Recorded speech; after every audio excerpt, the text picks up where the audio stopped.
Hola, ¿qué tal, Jacobs?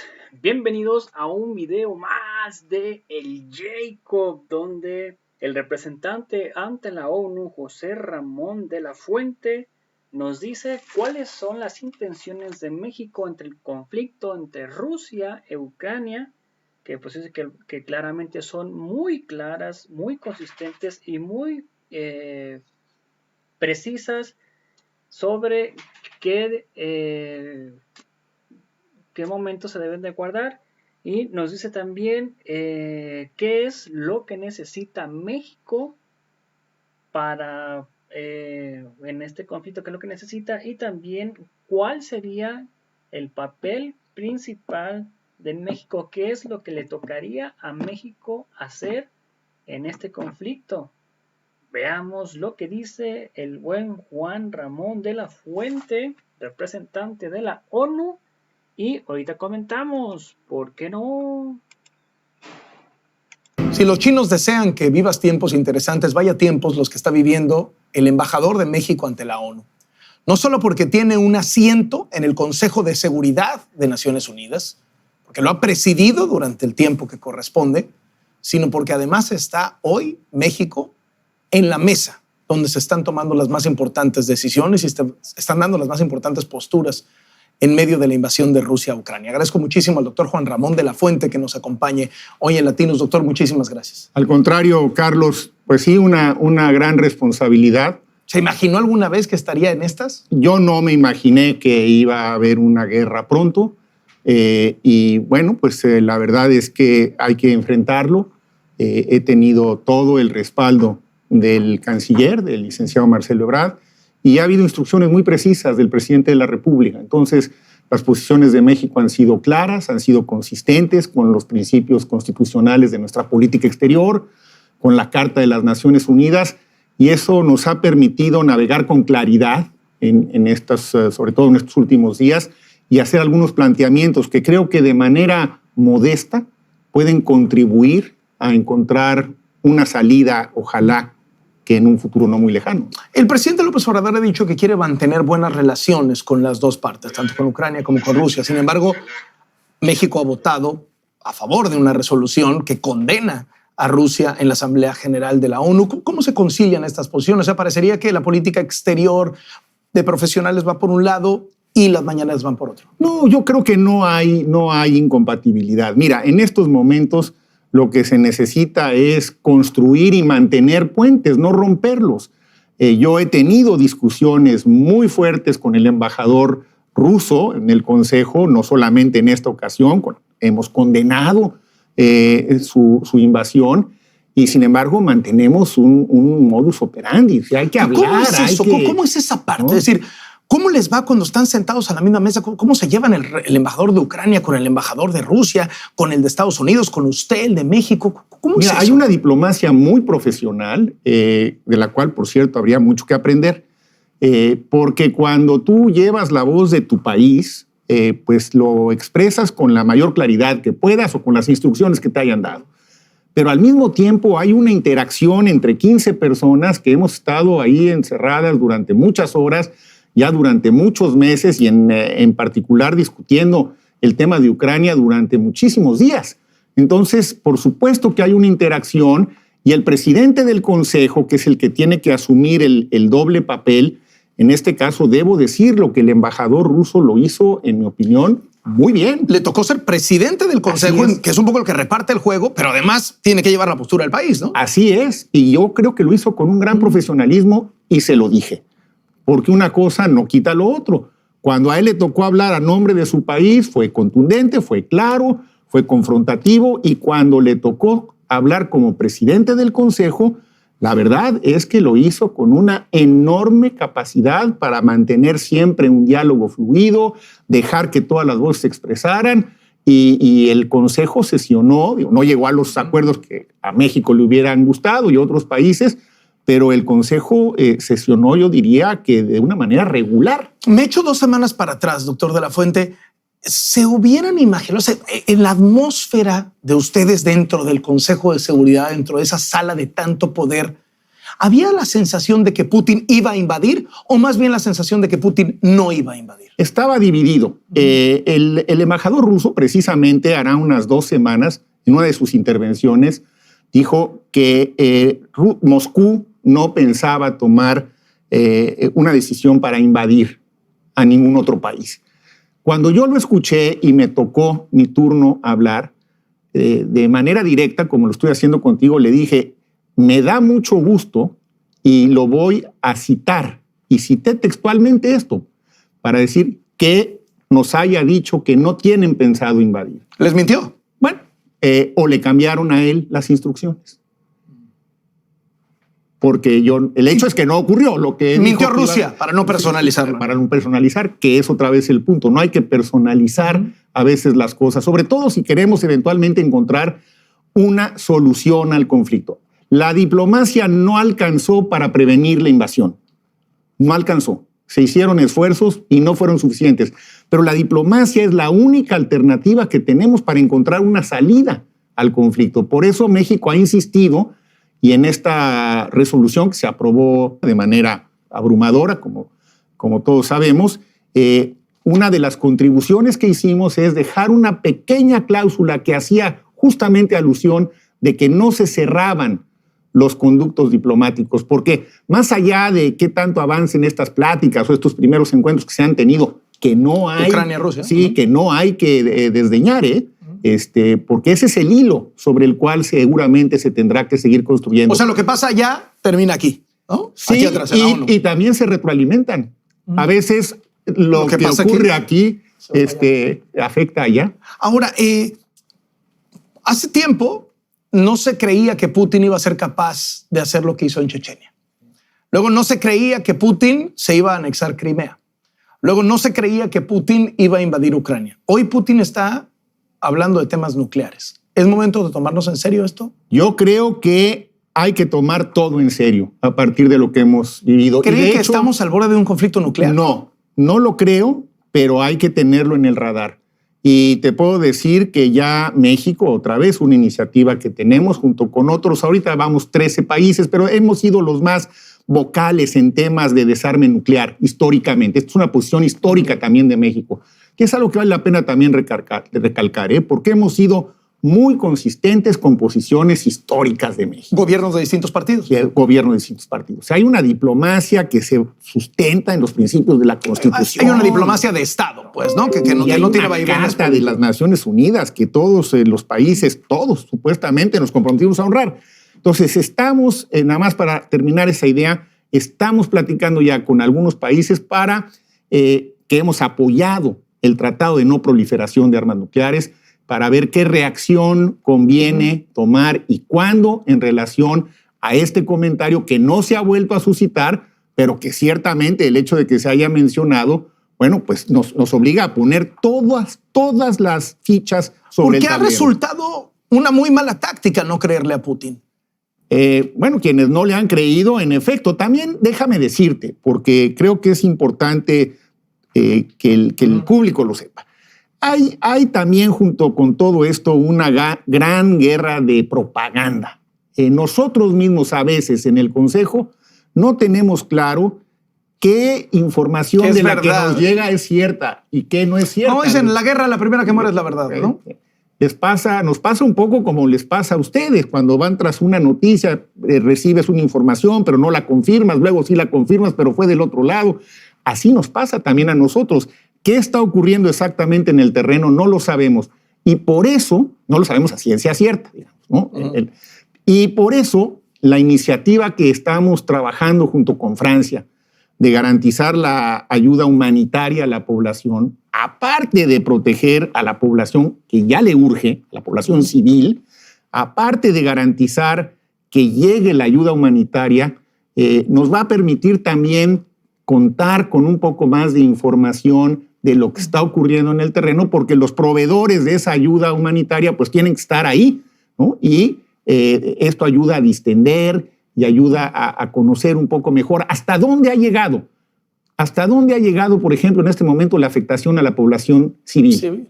No lo sabemos a ciencia cierta. ¿Ha cometido crímenes de guerra Vladimir Putin? Yo creo que no hay evidencia en este momento para ello. Yo no la tengo, por ejemplo, pero sí me preocupa que Filippo Grandi, nos decía el alto comisionado para refugiados, que iban ya más de 650,000 personas que habían ya buscado refugio en otro país, que ya habían salido de Ucrania. Por cierto que entre ellos, y hay que decirlo, ha salido creo que ya buena parte del grupo de connacionales que estaban ahí, lo cual también es muy bueno de mexicanos, ¿no? Ahora, déjeme le pregunto sobre cómo le está yendo a Putin en esta guerra, porque por un lado vemos que avanzó inicialmente con mucha fuerza dentro de Ucrania, que ahí va, ¿no? A un costo altísimo. Pero por otro lado, en esta resolución de la Asamblea General de la ONU, inicialmente tú veías a China así con Rusia y resulta que China optó por abstenerse y ya no ponerse del lado de Rusia. Irán, así con Rusia, ya está en abstención. Cuba, así con Rusia y ya está en abstención. Venezuela, que estaba así con Rusia, no llega, o sea, no se presenta, ausencia en la sesión. ¿Y se queda Rusia con quién? Con Siria, con Bielorrusia, con Eritrea, con Corea del Norte. Con 4. Con 4 países de un concierto de 200. ¿Está perdiendo? Yo creo que es un gran aislamiento el que mostró la votación. Un gran aislamiento de Rusia. Como tú señalas, algunos aliados históricos han optado por la abstención. Y yo te diría, no creo que haya un común denominador, porque de los que has mencionado yo te podría contar, quizá no nos da tiempo en esta ocasión, las razones de cada uno de ellos. Yo creo que son distintas, pero el resultado es ese. Yo creo que, por ejemplo, en el caso de China, pues hay evidentemente también un interés de los grandes mercados que pierdes, ¿no? Porque ellos traen ese interés de manera muy clara y traen una política exterior más cautelosa, más calculadora, más china, más de largo aliento, que ya hemos visto en varias ocasiones y en esta pues han sido realmente muy claros. En el caso de Irán, te comento brevemente, hubo una resolución muy controvertida hace 2 o 3 días en el Consejo para designar como grupo terrorista a los husíes, que es un grupo que se autodenomina como insurgente dentro de Yemen. Y esto era muy importante para los Emiratos Árabes y muy importante para Irán. Que no pasara, ¿no? Exacto. Y entonces ahí hicieron una alianza los Emiratos y Rusia.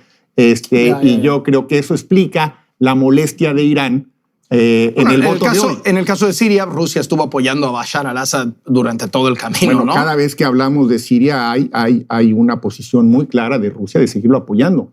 Entonces también se da esto, ¿no? Pero por otro lado, platícame usted, embajador, una Europa muy unida. Muy unida. Estados Unidos, en el discurso del Estado de la Unión de Biden, republicanos aplaudiendo a Biden cuando se refería a Putin.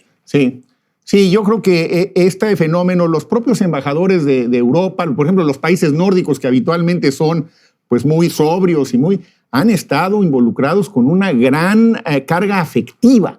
Yo creo que a Europa esto le ha removido, ¿no?, muchísimas memorias del pasado. Es un continente que ha sufrido muchísimo, las 2 guerras, y muchos de estos países son países muy pequeños, ¿no? Entonces, todos están arriba, Estonia, Letonia, Lituania, todos esos. Bueno, sí amenazó a Suiza y a Finlandia, ¿no? Claro, ¿no? Entonces son estados pequeños, algunos de ellos más nuevos que otros, ¿no? Muy frágiles, y la verdad es que hay una gran unión de Europa. Bueno, Europa juega sus fichas. Los aliados de la OTAN, que es un tratado militar, juegan sus fichas. A México, ¿qué le toca? Nosotros no somos ni una potencia militar, ni una potencia económica. Entonces, ¿qué papel nos toca? El que creo que estamos jugando, el meternos por el lado de la protección a la población civil, de seguir insistiendo en el diálogo, de garantizar que llegue la ayuda humanitaria y hacer los esfuerzos que podamos hacer para tratar de que se restauren las mesas de diálogo y que la diplomacia vuelva a aparecer en el escenario. Ese es el papel que nos toca. Europa juega el suyo, Estados Unidos juega el suyo, y cada uno de los países, bueno, pues también trata de contribuir. Estamos en el lugar correcto, en el sitio correcto de la historia, doctor de la Fuente, porque, a ver, aquí claramente hay una víctima y un victimario. Yo creo que estamos en el lugar que México tiene que estar. México es un país que tiene presencia, que tiene tradición, que tiene una diplomacia muy contundente y que puede contribuir en un momento dado a encontrar una solución. Ahí nos eligieron, ahí estamos. Yo creo que pues está mejor para México, honradamente, con toda la responsabilidad que conlleva, y lo digo con toda seriedad, en este momento formar parte de la mesa donde se toman las grandes decisiones, que estar al margen de ellas. ¿Tiene justificación lo que hizo Vladimir Putin o lo que está haciendo Vladimir Putin? A ver, Carlos, yo creo que ninguna guerra es justificable. Ninguna invasión es justificable. Y la verdad de las cosas es que por eso lo condenamos. El presidente fue muy claro. El presidente López Obrador dijo: ningún país tiene derecho a invadir a otro, un país soberano. Nosotros vivimos 4 invasiones. México también es producto de esa formación histórica. También nos costó casi la mitad de nuestro territorio. Sabemos lo que es haber sido invadidos. Y eso también nos da cierta autoridad moral para poder hablar, ¿eh? Se lo pregunto porque hay voces en México que dicen, a ver, Putin venía expresando sus preocupaciones de que no quería que Ucrania formara parte de la OTAN porque eso abría la puerta a que militares americanos estuvieran prácticamente en la frontera con Rusia. Tiene razón en sus argumentos. Bueno, hay algo de razón. Por eso creo que es muy importante que no se cierre el diálogo y que no se cierre nunca la diplomacia. Y mira, un ejemplo muy claro de lo que acabas de decir es lo que pasó en 1964 en Cuba. Cuando los entonces soviéticos pusieron misiles a 90 kilómetros de Miami, el presidente Kennedy respondió con una enorme capacidad de reacción militar, bélica, y estuvimos a punto de tener una conflagración nuclear. Entonces, claro que los países, sobre todo los que son potencias militares, tienen una enorme preocupación por la seguridad alrededor de sus fronteras. ¿Está justificado entonces? No, yo no justifico una invasión.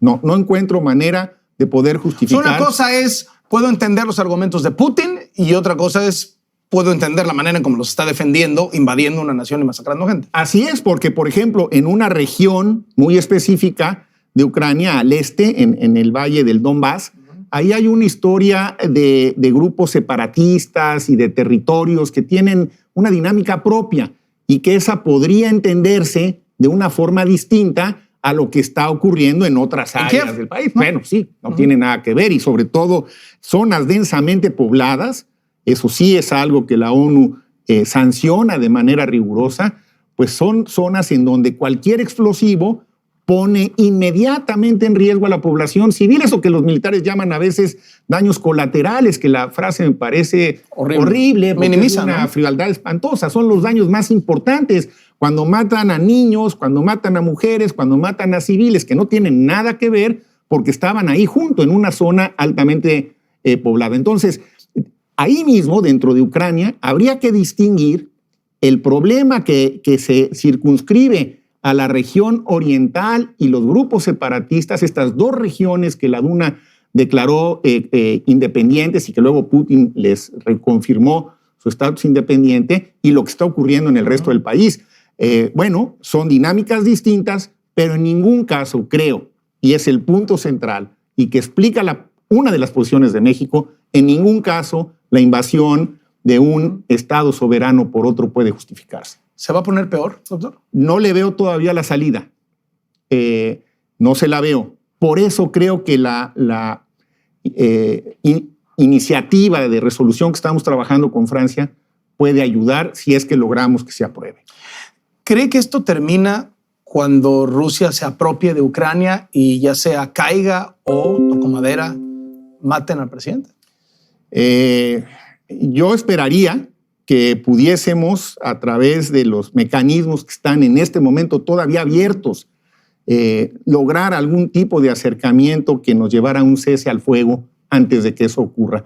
Esa tiene que ser la expectativa y esa tiene que ser la esperanza, porque yo no me resignaría en este momento a aceptar un desenlace como el que tú estás planteando. Todo es posible, pero lo que nos toca hacer a todos, yo diría, no nada más al Consejo de Seguridad ni a las Naciones Unidas, a todos, es tratar de evitar a toda costa que la escalada siga, la escalada militar, y que podamos de alguna manera encontrar un hilo conductor que pudiera lograr que las partes se volvieran a sentar. El eventual cese al fuego negociado en la frontera ahí con Bielorrusia, ¿da esperanzas o es algo demasiado frágil? Lo veo frágil, pero al mismo tiempo no cancela esperanzas. Pero sí está frágil. Tampoco hay que ponerle ahorita muchas expectativas. Las cosas van a seguir cambiando en las próximas horas. Vamos a seguir viendo algunas cosas inéditas y esperemos que pues puedan ser menos malas de las que hasta ahora hemos visto, porque lo que hasta ahora traemos es un panorama extraordinariamente complejo. Estados Unidos es nuestro principal socio comercial, es con el que tenemos los 3,000 kilómetros de frontera. Hay quien, en algún momento Vladimir Putin comparó lo de Ucrania como si Rusia metiera misiles a México, ¿no? Es decir, nos ha comparado Putin con Ucrania frente a la potencia de Estados Unidos. ¿Presiona mucho Estados Unidos? No. Se acerca, le dice, Sí, México, tú tienes que jalar conmigo. No, fíjate que no, y de verdad te lo digo con toda claridad. La relación con la embajadora es muy buena, es muy cordial, sabe muy bien cuál es la posición de México, sabe que somos amigos, que somos vecinos, que somos socios, pero que también cada uno tiene su soberanía. No siempre estamos del mismo lado. En esta ocasión hemos estado del mismo lado, pero, por ejemplo, ellos han asumido posiciones en algunos temas mucho más duras que las que ha asumido México. Pero no ha habido, la verdad, ninguna presión de un lado ni de otro. Mantenemos el diálogo con ambos y en términos como tiene que hacerlo México, en términos de nuestra neutralidad, porque en el fondo México es un país pacifista. Entonces, pero cuando hay un momento de ser neutrales, doctor. A ver, de no tomar las armas, pues sí, yo creo que a México no le toca tomar, no somos una potencia militar, ¿no? ¿Sanciones comerciales? Las que la ONU plantea. No somos una potencia económica. Vamos con las Naciones Unidas. Entonces tampoco es cierto que no estemos más activos. Sí estamos activos dentro de la dinámica de la ONU, con el paquete de la ONU, por eso firmamos y apoyamos esta resolución, pero al no ser una potencia militar, al no ser una potencia económica, la verdad es que pues qué bueno que estamos aquí en la ONU, por eso esto también abona a lo que tú me preguntabas hace rato. Y al final, doctor, se saludan. Es decir, después de que se dice lo que se dicen, se acercan el embajador de Ucrania con el de Rusia y se saludan. Yo creo que el de Rusia y el de Ucrania no creo que se estén saludando en este momento, pero tampoco ocurre que se estén insultando.